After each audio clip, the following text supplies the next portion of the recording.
But as I studied Arabic more, I became very close friends with him online. And one day I asked him, I was like, Marwan, do you have any, just photos of Raqqa? The sort of photos that I would have of New York, right? The sort of photos we all have of where we live. And he didn't have photos, but he said he would take some. And I was like, that's very dangerous. That's an incredibly dangerous thing. Don't do something dangerous. And of course, he didn't listen to me, and he went all around Raqqa, sneaking into hospitals for ISIS fighters and taking photos of scenes that completely contradicted the glossy propaganda the group was doing. For instance, children digging through the trash for things to sell. And he gave them to me. And I remember when I saw them the first time, it was like I was looking through another human's eyes at something that I wasn't supposed to see. It's something that all of the borders and all of the violence in the world had conspired for me not to be able to see, and yet there I was looking at it because of him.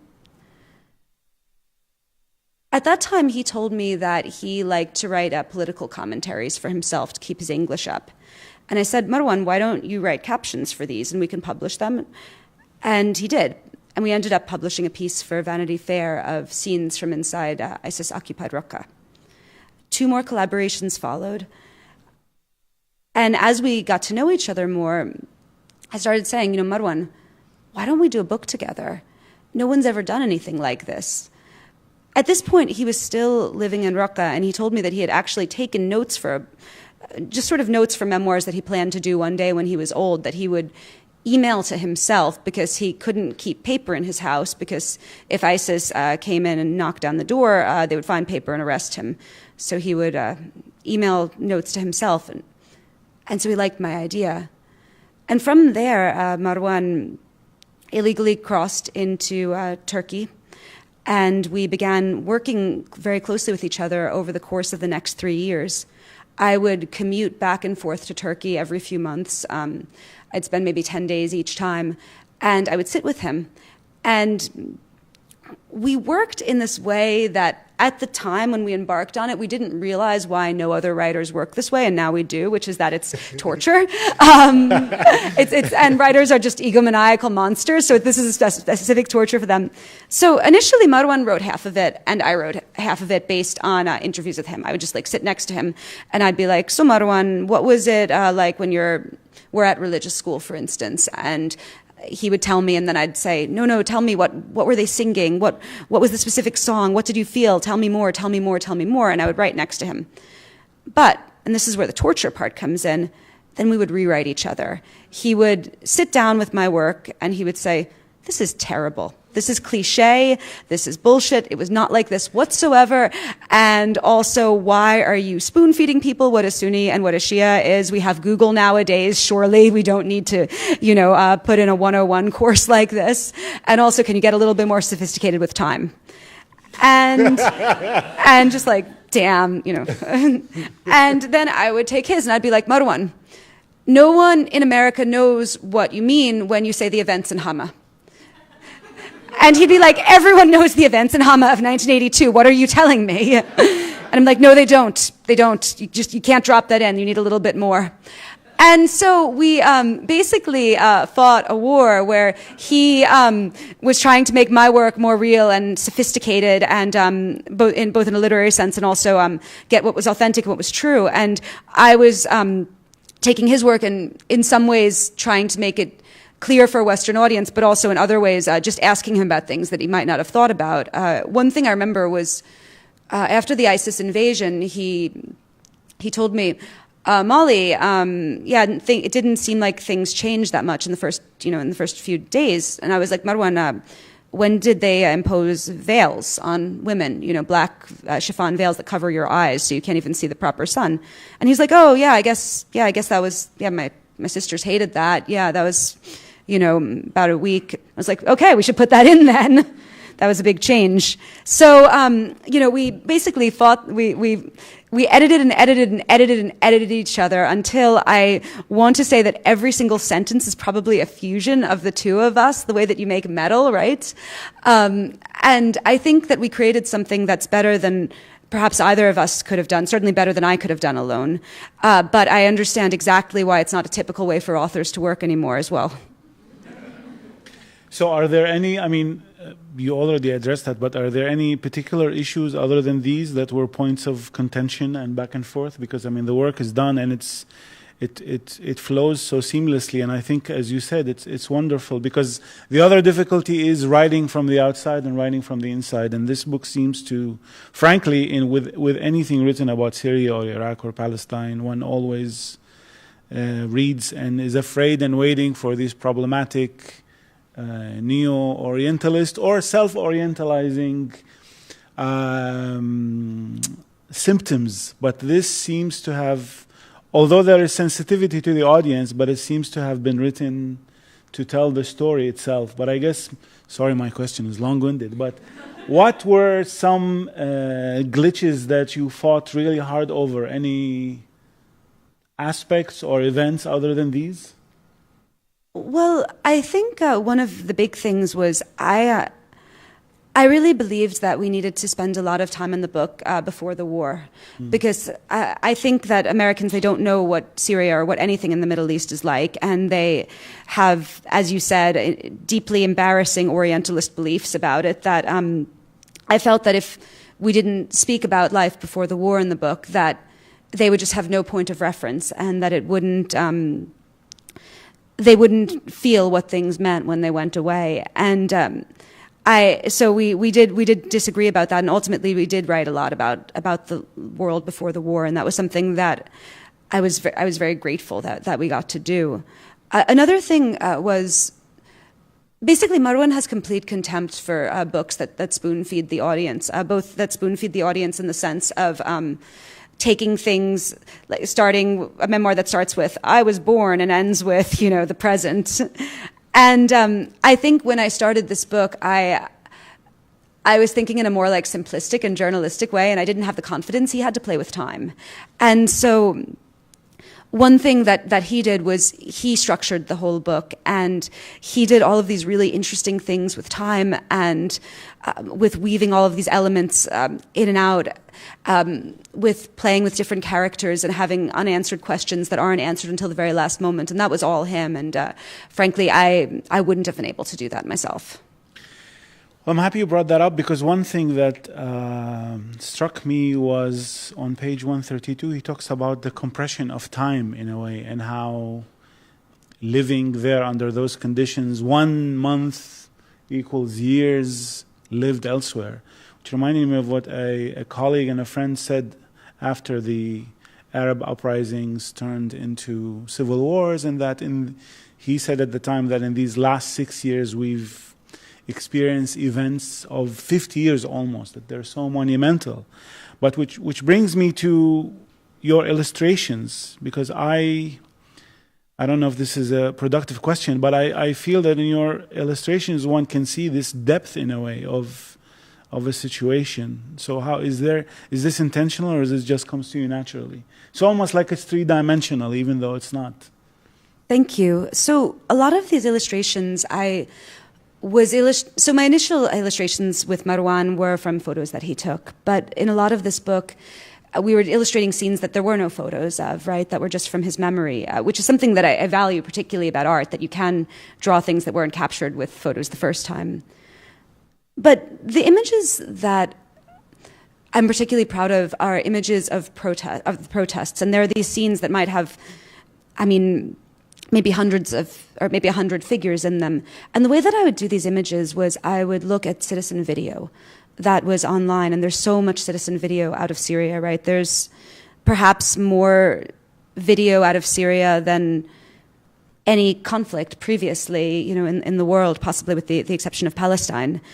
And so I would look at these citizen videos of specific protests, and I would freeze frame them over and over and over and over again.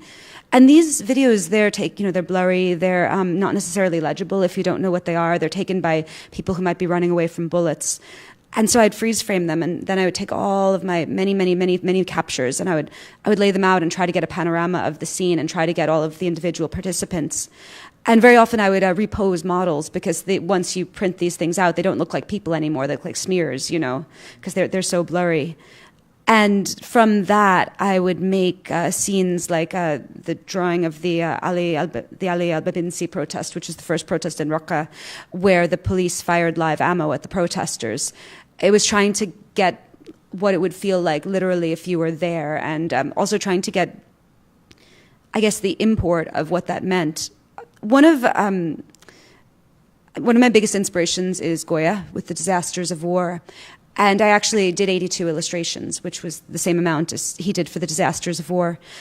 And I looked so much at how he would frame things, the way that he would use light and shadow, the way that he would use weight, and just try to give things the weight, that the emotional weight, the physical weight that you would have felt if you were there.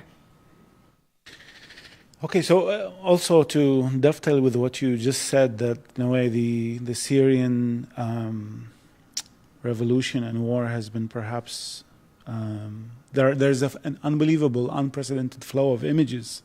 And with that, there is the danger of the saturation and it becoming a mere spectacle. So how would you speak a little bit about the dialectics of the image and the word and the illustrations in your work as opposed to photographic images or videos, and how does that give you an advantage in a way to escape this danger of falling into the spectacle and the saturation of images? I think that, so the photos that have come out of Syria are photos of, I mean, nearly unparalleled horror. Anyone who spends some time on the parts of Facebook or Twitter that cover Syria from the ground will see things that burn into them, that they probably will never be able to forget, and very much of it. And there's good reason to take all of that photo. One thing is that that's what desperate people do, right? When they're presented with unimaginable horror in their daily lives, they chronicle it. Another reason is that it can prove war crimes. But for me, what those photos very often don't have is they don't have dignity, right? They show Syrians crushed and broken physically, or psychologically. They show these old cities broken. They show bodies broken. And what I wanted to do with my work was I wanted to make sure that everything I did, every image I showed, had dignity.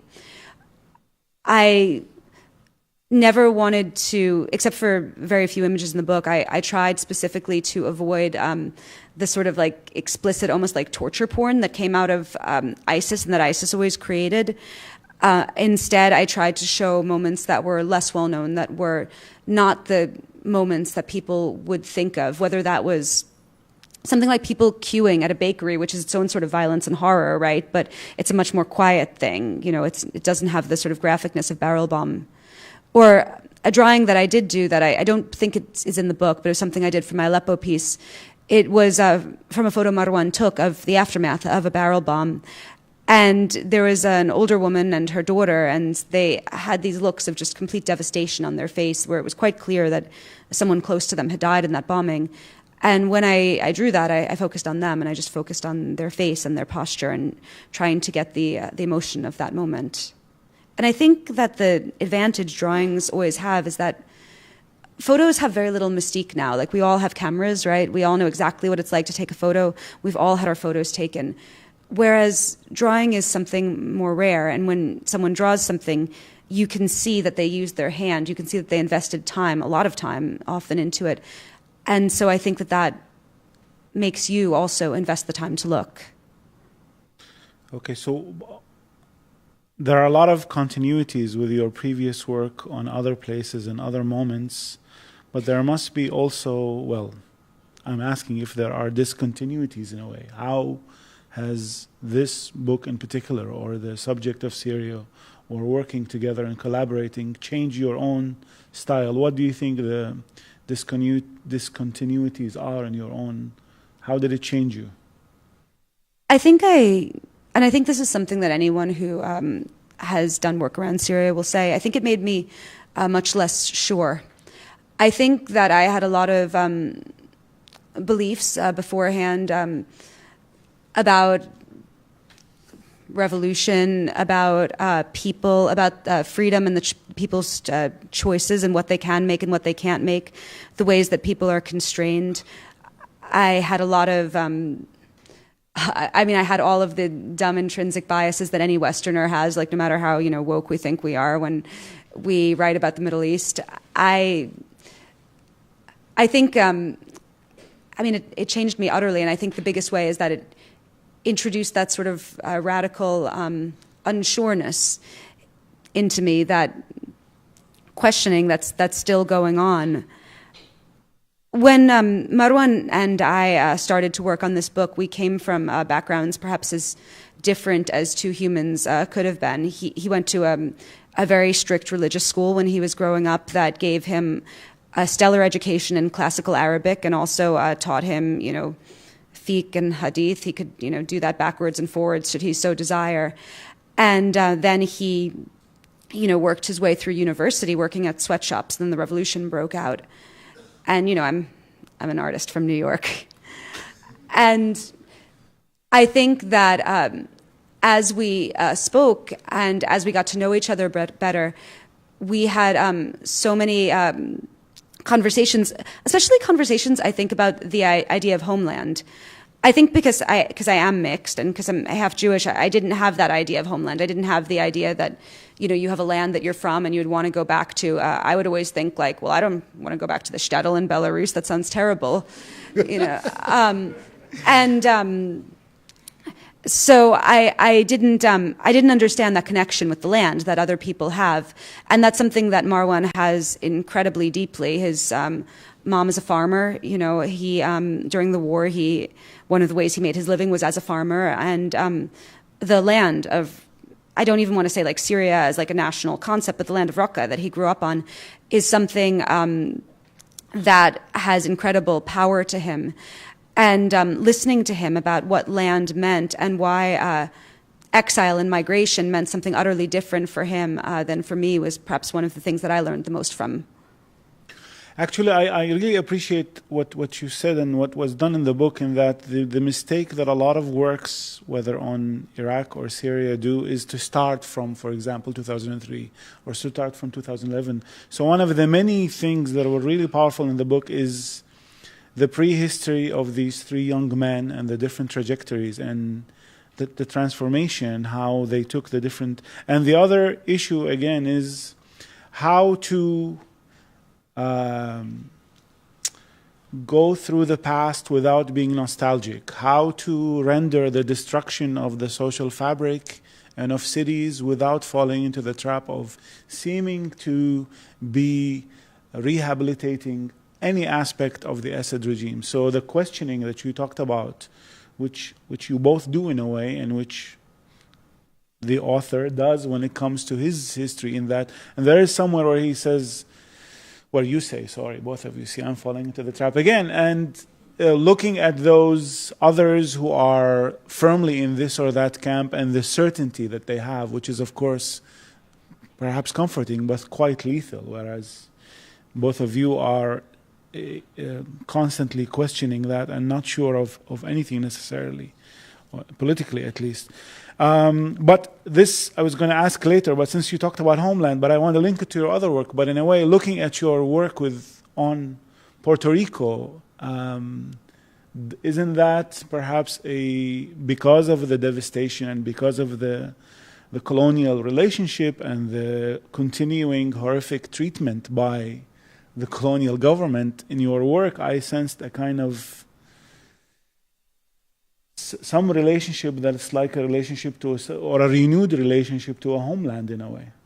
It was, and I started doing work on Puerto Rico after the book was done, and in some ways, and this sounds like there was a horrific hurricane, and then there was a deliberately botched response, and then there's like austerity crushing the island. So I feel a little perhaps guilty about like talking about like my own internal journey or whatever, in compared to that. But yes, it did actually open up something in me that I didn't know I had. I hadn't been back to Puerto Rico since I was a little girl. I hadn't been back since I was seeing my grandparents, and it wasn't something that I had thought much about until a few years ago. And then when I went back after Maria, and it was about 3 weeks after Maria when I went back, and it was both so devastated not just by the hurricane, but by the contempt. I mean, the colonial contempt, the just lack of desire. I mean, my friend's barrio, 10 days after the hurricane, the only help they got was Cheez-Its and Skittles, like a pack of Skittles this big, There are places that FEMA said that they couldn't go, that, I certainly went in, my friend's janky car. So it was horrible. But on the other hand, there were things that I remembered. And so, I think this is also always the thing about Homeland, especially perhaps for a lot of weirdo individualistic artists. There's like Homeland as represented by your actual family, right? Like your actual grandmother and aunts and like your actual relatives that might be in your business and have opinions about what you should do for a career and your dating life and, how you dyed your hair black and look like a freak. There's that, right? Like that's Homeland, right? And then there's all of the sort of cultural echoes, right? That, when you go as an adult, that's perhaps maybe disconnected from, even the original family that you sort of tie with Homeland. When you go as an adult, you start seeing the country and you start seeing all of that. But outside of the rubric of family and compulsion, you just start seeing it, for what it is itself. And I think for me, that was the thing that resonated the most in Puerto Rico. There are all these things that I had like never seen before and felt so familiar. And I was like a sense of like deja vu, I guess, that I had suppressed. I don't know how to describe it, but yes, it did actually. There were things that I understood about what Marwan said that I had never understood before I had gone back there.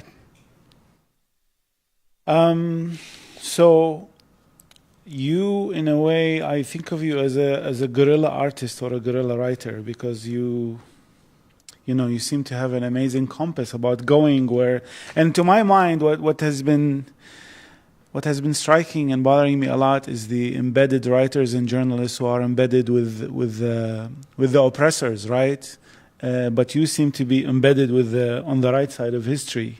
And so this leads me to a general but very important question, I think. Elsewhere in the world, in a way, you don't have to ask that question.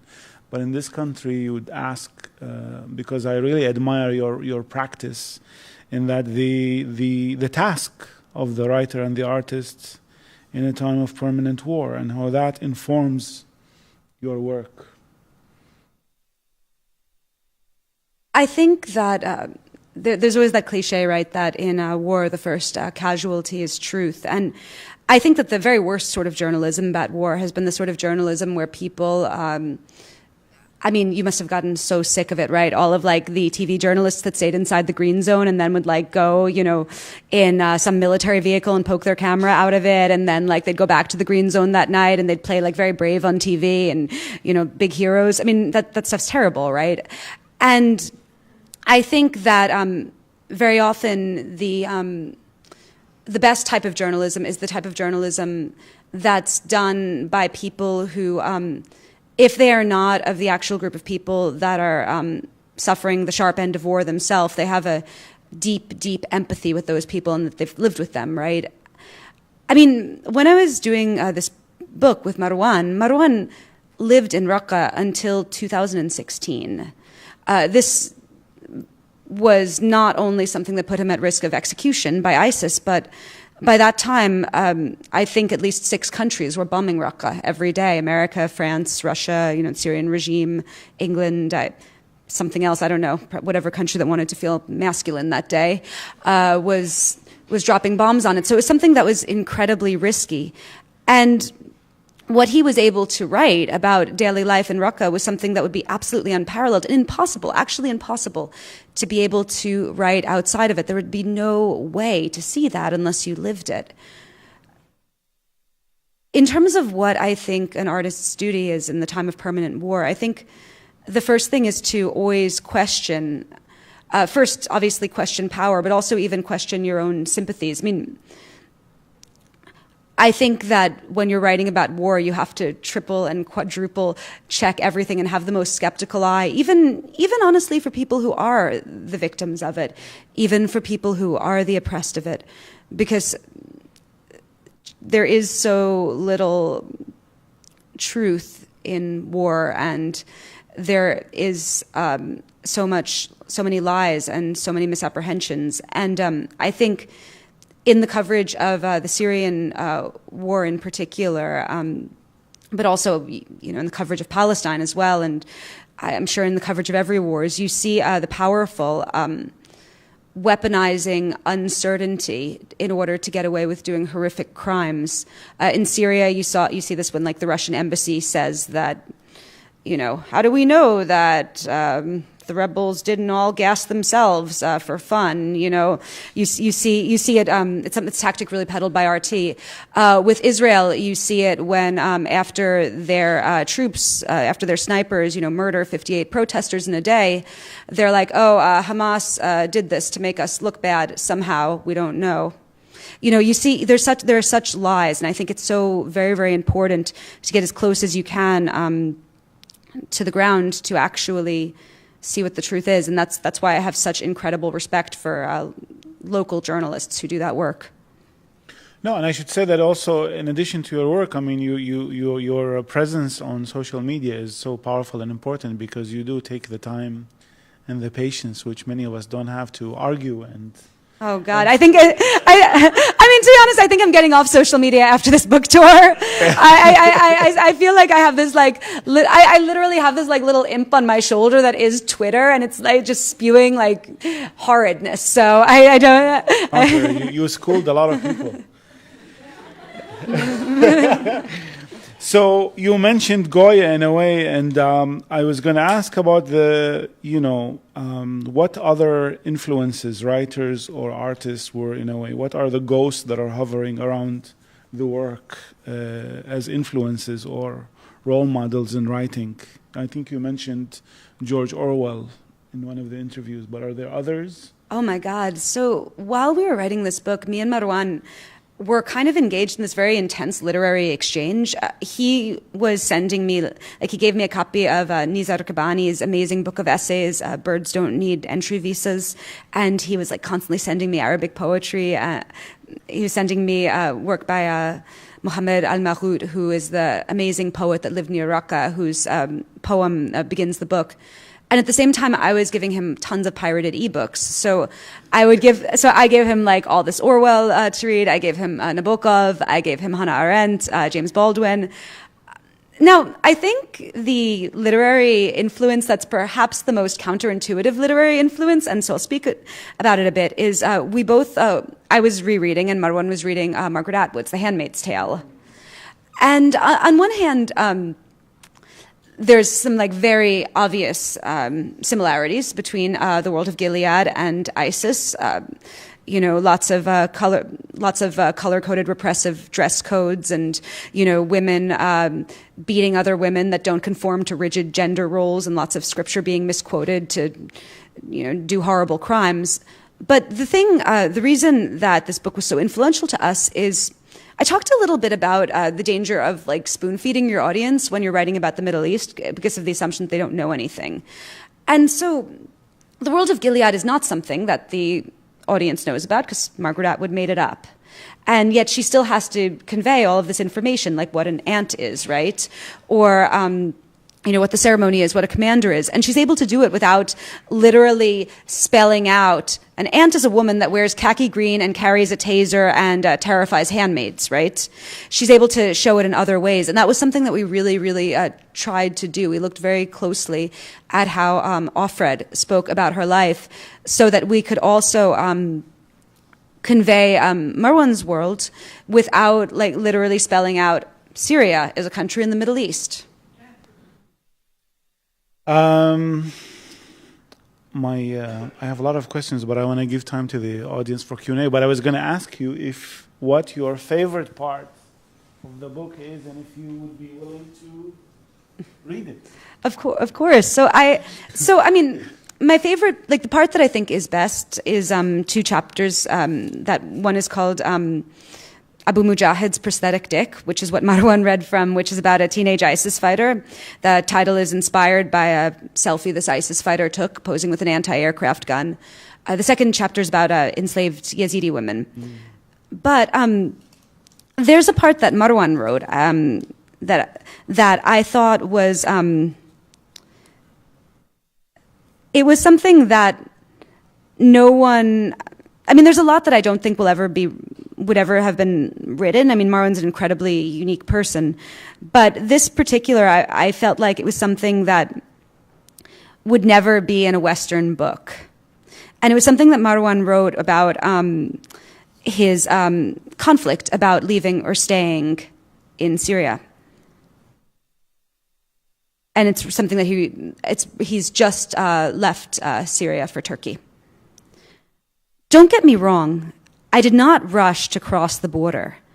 I constantly reconsidered my options, and they were always stunningly dreadful. If I took up arms, I would have been a terrorist, or a potential one. I could have been a hero and a martyr.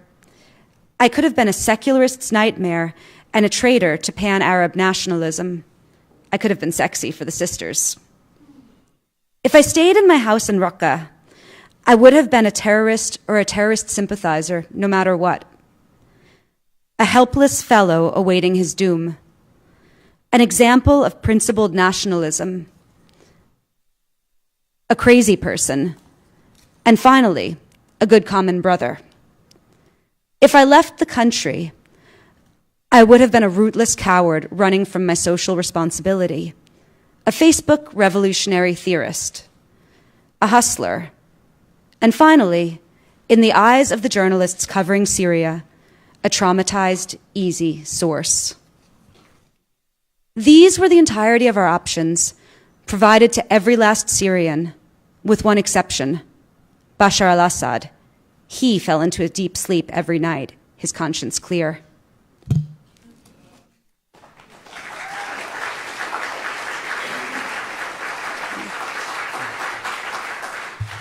Thank you. So I guess it's now your turn, the audience, if you have any questions I think there are mics that will be brought to the vicinity. Oh. How can I buy a copy of the book?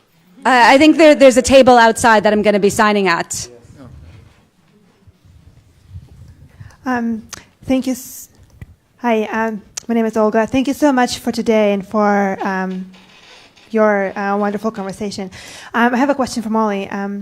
You had such a diverse interest in your work, from the book that you just talked about in Syria to working on drug war with Jay-Z to covering the police violence against sex workers to Puerto Rico. Like, it seems to be such... you talked a little bit, right, about how those issues are connected and disconnected. Can I ask a little bit about your artistic process, right? Like, what triggers you, like, oh, this is something I really need to work on? Is there something, is there a path? How does it happen? Well, a lot of times stories come to me. For instance, the Jay-Z thing, literally it was his team came to me and they were like, we would like you to animate Jay-Z talking about... the inequities of, when marijuana gets legalized, but people of color who have been incarcerated are still shut out of that. So that's something that comes to me. Other times I just, like with Marwan, I just met someone extraordinary, right? And then other times, a lot of the work I did with sex work, it comes out of my own past because I worked as an extremely low rent nude model during college, which and so a lot of my friends were sex workers, and it was something that was very important to me, and I really disliked, like many sex workers and former sex workers do, we really disliked the media coverage. And so I wanted to do work on that, and people who were in that community who were activists would send me stuff about it. I think it's always a combination. I think the reason I've done so much work on Syria was I started covering it in 2013 because all of the smartest people I knew were... they were debating what was going on, and so I went to Lebanon, and I interviewed people in the Bekaa Valley in Tripoli, like recent refugees. And there was this woman who was from Bab Amr, which is a suburb of Homs, that saw some of the most brutal crimes by the regime, including tons and tons of bombardment that killed two very well-known Western journalists and countless Syrians. And this woman, she was like just this like tough working class woman, like, just like tough and cool. Like, she was like smiling, giving me tea. We were hanging in this abandoned building where she lived. Her husband was there, and she had left off being a field nurse because her husband had lost his legs to diabetes that wasn't treated, and she needed to take care of him. And I remember she was sort of saying like, why isn't America intervening? It was right after the Obama red line thing. And I'm anti-intervention, and I don't particularly think America has any capacity to do anything good in the Middle East. But also, that was a question she had the right to ask, right? That she's asking really, it's not even about America, she's asking, why is the world allowing us to get slaughtered every day, and why doesn't anyone give a damn that we're getting slaughtered? And that was, and shouldn't the world do something about it? And that was a question that I don't have any answers to her, and any good answers, and it's certainly not, an easy one. Anything easy. I told her, like, look what America did with Iraq. Like, you shouldn't want them to be involved in your country, but that I don't think satisfied her much. So I kept covering Syria because I wanted to know some answers, and because I was also so humbled by the bravery of that woman who had given so much and to a revolution that she did believe in. And who was still there with her back straight, serving tea in an abandoned building that she tried to make nice, and still defiantly telling, her story of what she believed in.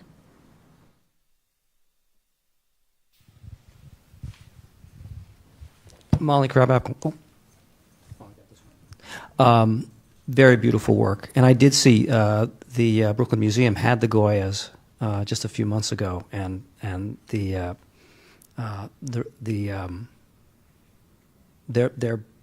equally powerful, I think. You said something interesting about not being sure of the truth, and that the statement that in war the first casualty is truth, and that in a situation like Syria you have to question yourself many times about what you think is true. And you also said, you referred obliquely to these chemical weapons attacks that are blamed on the Assad regime. Now, giving no undue respect to the Assad regime, it is true that the United States has been trying to effect regime change in Syria for a long time. Not very effectively, certainly. Well, they've done a good job in wrecking the country and carving it up. So the question is, what would convince you that some of these events are not what they seem? I mean, you have this Netflix documentary about the White Helmets, and people should just wait a minute. One last point. People should realize that the White Helmets have been funded to the tune of hundreds of millions of dollars from the U.S. and British governments. Do you know who else gets USAID funding? Yes. The journalist that was just murdered in Gaza. Does that mean that he's fake? No, lots not of at things, all. Lots of Not things at get all. USAID Not funding. at all. The chemical weapons attacks have been proven over and over and over and over again. They have been done multiple times by the regime, not just with sarin, but with chlorine gas attacks. Some of them have been verified by Western journalists, like Karim Shaheen in 2000, I believe it was the 2016 attack. And I mean, this is just, to deny that the chemical weapons attacks happen, it's just atrocity denial for its own sake. I mean, you can...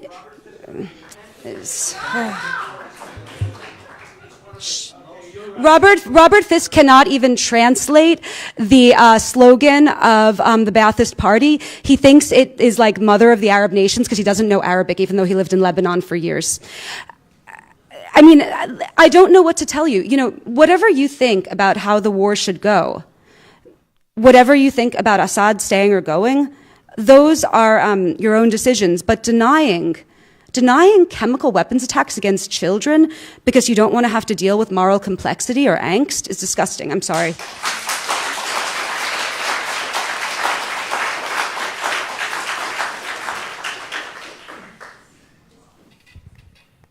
Hi, Molly. Congratulations on your book. Thank you. I wanted to touch a little bit more on Puerto Rico and your recent trips to Puerto Rico post-Maria, and your trips to Puerto Rico post-Maria, and the sort of like the similarities between what was happening in Syria, I guess, post this disaster and everything. And I want to thank you for writing that piece about Julia de Burgos. Thank you. Because it spoke so much to me as a Puerto Riqueño, and also as looking at the tragedy or the natural disaster post Maria through through a heroine's eyes is really quite compelling, and obviously the New York Times got it because they finally did an obituary on Julio de Burgos days later. Yeah. So I just wanted to see wanted to ask you, especially given your father's standing as a historian of Caribbean and Latin American history, what was that like in terms of that awakening in you as a Puerto Riqueña that also helped you to write this book? My God, thank you. And my dad's right over there, by the way, too. Like, shout out to my dad. And to my mom. So I, when I was growing up, I mean, God, this is like quite intimate. I feel like weird about even saying this on the live stream. I had like a really dumb idea of like what Puerto Riqueña was like that I realize now is internalized racism, and I felt like I wasn't like that because I was a nerd, basically. And this is like really stupid, but I'm just like being totally frank to you about why I felt alienated from it when I was young. And we hopefully we get a little bit smarter as we get older. And I think it was, I met this amazing woman named Christine Nieves about 2 years, I think, before Maria. And through, like, with her, like, I would talk with her, and she, her partner, Luis Rodriguez Sanchez, who's an amazing classical musician, he had done these arrangements of Julia de Burgos' poems with classical music. And I mean, they just spoke to me. I mean, Julia de Burgos, for anyone who doesn't know her, is like the greatest poet in Puerto Rico, and she's like, I mean, she's a feminist and a nationalist and someone who writes with the most like profound sort of just self-expression and originality and says things that shock you and like just whip you with their truth and beauty. And so I started getting more into it. And even when I was in Reyhanli in southeast Turkey, I was painting murals on the walls of a school for Syrian refugee kids, and I was drawing kind of classic writers, so I was drawing like Orwell and Baldwin, and also classic Arab writers like Kanafani and Darwish. And I drew Julia de Burgos on the walls also because I was like, they should know about Puerto Rico too. And Marwan actually translated some of Yo misma fui mi ruta into Arabic for the students to read, and it was a really cool thing. And then when Maria happened, I got on the first plane that I possibly could back. I came back with I was kind of like reporting, but also like, I was fucking worried, about my friends there. And I came back with like my big old duffel bags of supplies, most of which were like stupid and ill-advised for a hurricane because I didn't know. But, I was trying to help with however I could. And I saw such like just strength and resilience in people and so many sort of, half-forgotten memories. And I just kept going back ever since. So I have two questions for you. One is, do you or Marwan have any ideas on how the issues in Syria could get resolved? And the second one is, what are you working on now? Those are wonderful. So I try not to propose solutions for Syria because I'm not Syrian. And, ultimately, like, I don't have to suffer with whatever, happens to the country. And also I suppose I don't feel qualified to in many ways. I know that what Marwan would like is, and what he's often said, is that he would like a country that had autonomous regions, sort of like the Kurdistan regional government in Iraq. Because the problem with Syria is that there are 1.5 million people on the government wanted list right now, These are people who can't return to government areas or they'll be tortured and perhaps killed, right? And so the government, I'm quite sure that at this point, Assad will take over the country, possibly with Turkey annexing, big parts of the north. Anything like that is not going to allow refugees to return. It's not going to allow people who are living in camps in Jordan to return to their homes because they might be tortured to death if they do.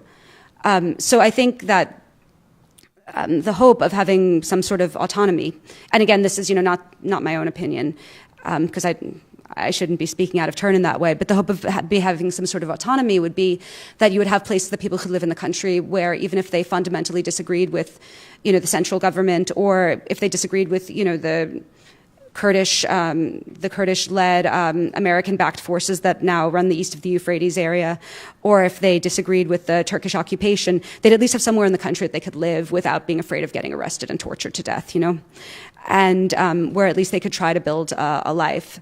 I think that everyone would like there to be a democratic, unified Syria based on secular principles and respect for human rights. But I know that Marwan has a lot of cynicism about that actually happening.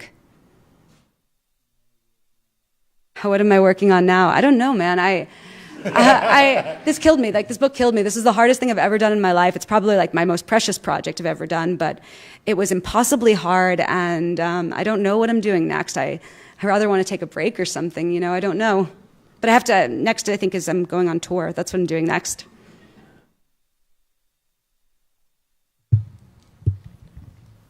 Hi, Malia. Oh, sorry. Hi, Malia. Hey, Pat. How's it going? So I just wanted to clarify something really quickly about the White Helmets before I ask my question. I embedded with the White Helmets in both Azaz and Aleppo, and I'm alive. So any conspiracy theories you can address to me later. But the question I had was, I'd like you to describe the airstrike we saw in 2014. So me and Patrick went together into Syria in 2014, and also I just want to say that people who smear rescue workers are the scum of the earth. I'm just going to say that hospitals and rescue workers are not targets, no matter what you think of the ideology of the group ruling their area, and it revolts me that people are smearing the White Helmets or are smearing hospitals. But furthermore, me and Pat went into Bab al-Salam IDP camp and Azaz in 2014, and we went to the site of an airstrike that was very recent, and the whole block had been leveled. It was gone, and in that leveled rubble, there was a guy that was digging. And Pat wanted to take photos because he was, we were working, right? And this guy got so furious at us. And he said, my family they're the first people in the revolution. My son's in the revolution. And now he's dead. And you want to make some money off of his blood? Is that what you want to do? Did you come to my country to make money off of our blood? And, we were like, no, sorry, respect. And so when people say that these airstrikes are some sort of propaganda by that the people in rebel areas are just blowing themselves and their kids up to make the government look bad, so America will intervene, which it hasn't done in 7 years, against the government, but keep on trying. I mean, when people say that, that is so inane. And I just remember that man who was so furious at us because we wanted to take pictures of the aftermath of an airstrike because his son was buried under the rubble and he didn't want us making money off of his blood. And that man supported the revolution. So yeah, I don't know what to say to you. If I have a lot of patience for people who have different views on, what should happen in Syria or about intervention or any manner of policy, but I have zero patience with war crimes deniers.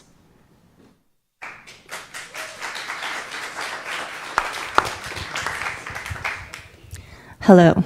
Is Marwan watching the live stream? I think so, probably. Marwan, you wrote a really amazing book. Molly, too. I just wanted to say that we see you both, and thank you for letting us see the Syria that you experienced. And my actual question is, how often were you worried about Marwan? I mean, when he was in Syria, every hour. Every hour, yeah, of course. I think one last question. Stanley Heller here.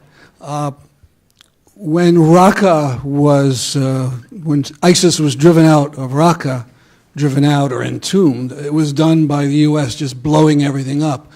So the first question is, what did Marwan think of that? Did he think there was some other way of driving ISIS out? And the second question is, you did a tweet about an event we're going to have next week with Anand Gopal, and I wonder if you could mention that too. Of course, yeah. Though you should shout out the exact timing and address of the event because I don't remember it off the top of my head because I'm senile. But so the U.S. destroyed 90% of Raqqa. The U.S. also destroyed huge swaths of Mosul. and killed perhaps tens of thousands of civilians in their war against ISIS. Marwan was actually the person who broke the news of the U.S. airstrikes. He was at his cafe, and he was so intimately attuned with the sound of the regime bombing his city that he immediately noticed when there was a nicer plane doing it. And he broke the news 20 minutes before the Pentagon did. And at first, according to Marwan, the U.S. strikes were welcomed by some people in Raqqa because they thought that it would get rid of the ISIS occupation. But he was very skeptical of them because he had basically seen a lot of Al Jazeera about all of the civilians that were killed, especially in U.S. drone strikes. And he was like, I mean, this has equal chance of like killing us all.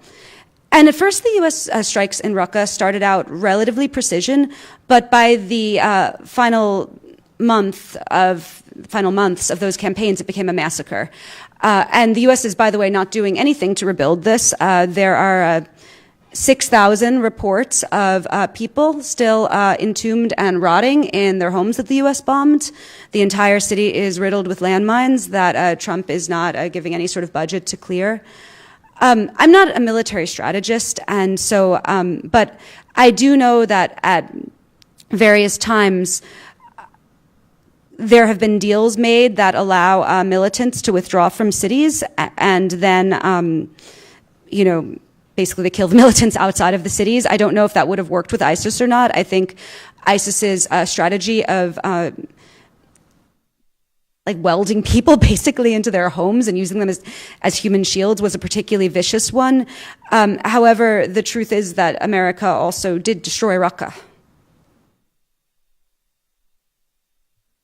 Well, thank you so much. Molly Crabapple and Sinan Anton. This is...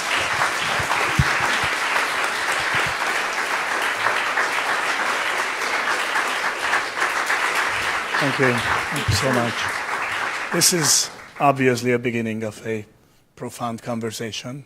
So stay with us and check out the books. Actually, the book is in our system, so you can check it out from our system or buy a copy. And stay with us and raise a glass for this important works. Marwan and Molly, congrats.